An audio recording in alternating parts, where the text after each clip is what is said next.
What's going on, everyone? It's Adam here. We're gonna get right into it. Talk about the MLB proposal for the upcoming season that the MLB Players Association has already rejected. Let's talk about the offer first before we get into anything else. First of all, the offer. The season would be pushed back about a month, so it would end around November, but we'd still play 154 games, so only 8 less. The players would get full pay for playing, and which is what was an issue a lot of last time. There would be an NLDH and there would be an expanded playoff pool. So basically, expanded playoffs, like I've been hoping there would be for a while. But anyway, this has been turned down, and already, not even a day before it's turned down. And apparently, the main reason is the season being pushed back, which I can't say, and I want to say understand, but I can't, quite simply.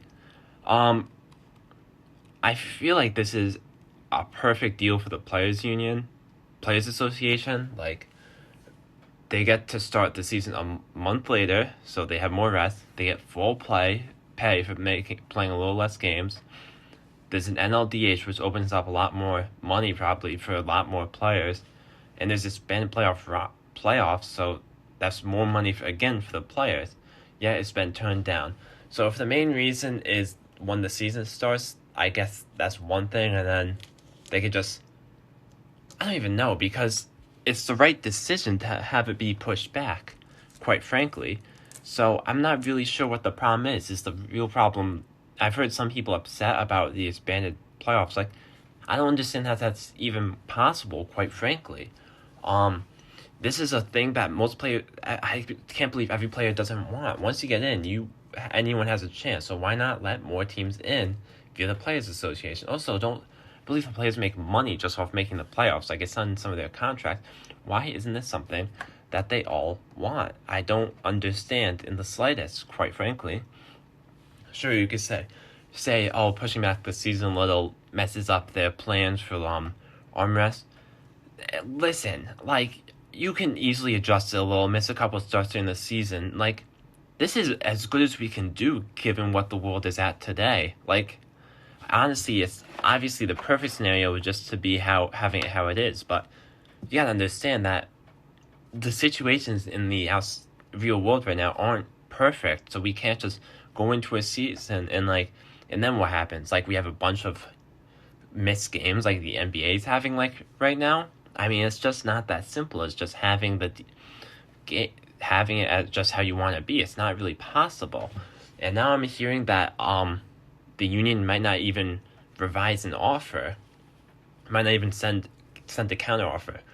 I'm someone who's typically supported the Players Association, but this is really bad for them. I think they're fighting over basically nothing as the sport is dying, and it's just so disappointing. MLB actually puts out an offer which I think is incredible, one that I would take 100 out of 100 times, quite frankly, in my view, if I was a player.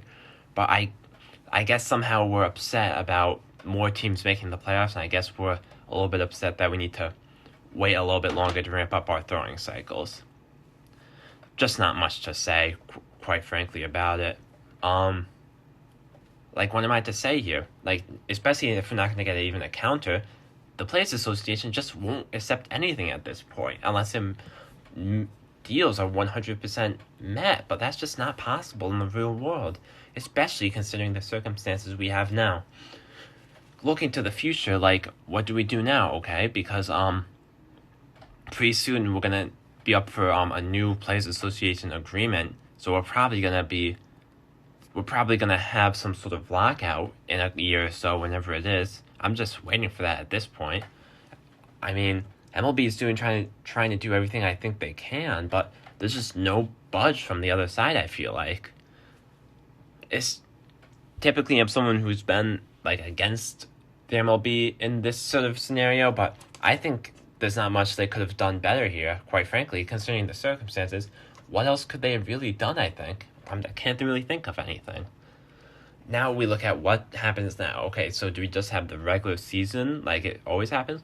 Well, that wouldn't be good because we're just going to have a lot of COVID outbreaks probably. If we wait the extra month, then yeah, a lot of players will probably can get the vaccine, and then okay, we might have a lot of problems like the NBA has. If the MLB were to rush back like the NBA did, they'd probably have a lot of the same problems, quite frankly. So I just think this is a terrible look for the MLB Players Association, a group I typically support, and I typically am on their side. I can't really support them on this one, quite frankly. These are all things I wanted. I wanted the NLDH. I wanted the expanded playoffs. I wanted as many games as possible, and for the players to be paid in full. And all of the players are sacrificing is pushing the season back a month. Makes absolutely no sense. MLB is not on a good track here, and it's not even their fault in any way this time. So that's all I have to say about that. I'm gonna sidetrack a little and talk about when I heard that this NLDH was in this, I started thinking about something a little different because I imagined it was just gonna be taken, but sadly it wasn't. It's kind of the last chance for the Twins to bring back Cruz, I think, because I think if this somehow does get passed with some sort of similar structure with the NLDH, then I think the Dodgers will probably end up signing a guy like Cruz possibly to be their DH. And wouldn't that be scary? So, Twins, this is your last chance, by the way. I've been saying it for the longest time. You gotta bring Cruz back. If they don't do it soon, they won't have a guy to bring back, quite frankly. I'm sure Cruz would much rather play in LA, batting fourth between Mookie and Cody Bellinger, winning a World Series, than coming back to Minnesota, unless you get something done now. So, and one more thing we're going to talk about really quick in terms of news is Alex Cobb has been traded to the Angels. Well, that's not the greatest ad instead of Trevor Bauer, now is it? But I guess some money's going their way, so it's not a terrible deal, but Angels rotation will now include Cobb, Bundy, Andrew Heaney, Ohtani, Quintana. So it's not the worst group, but it's certainly not a great group. And now for the Orioles, the only player making over $5 million is actually Chris Davis. So actually, they're doing a good job playing themselves out, being ready to make a spark. Once a couple young players prove what they can do, then they'll say, okay, it's time to go. But I'm going to circle back to the Players Union really quick. Guys, what does it take for the deal to be accepted now? Because all they really did was push it back a month. I feel like a broken record, but I feel like I have to be. All they did was push it back a month, gave you more time at home, just to start it a little later, and it's being turned down. I mean, a number of players, according to Ken Rosenthal, believe it's too late in the offseason to revise a schedule. I mean, sure. Yeah, I mean, sure, but I'm sure this has been talked about for a while, and we all should have kind of expected this. I think what they'll probably need to do is just figure out when the season's going to start, basically, and then they'll have to revisit the expanded playoffs and DH before the season. But again, that screws a lot of teams in the NL that could add a serious DH like Cruz, but hopefully this just gets figured out soon, because the longer it drags on, the worse it's just going to be. So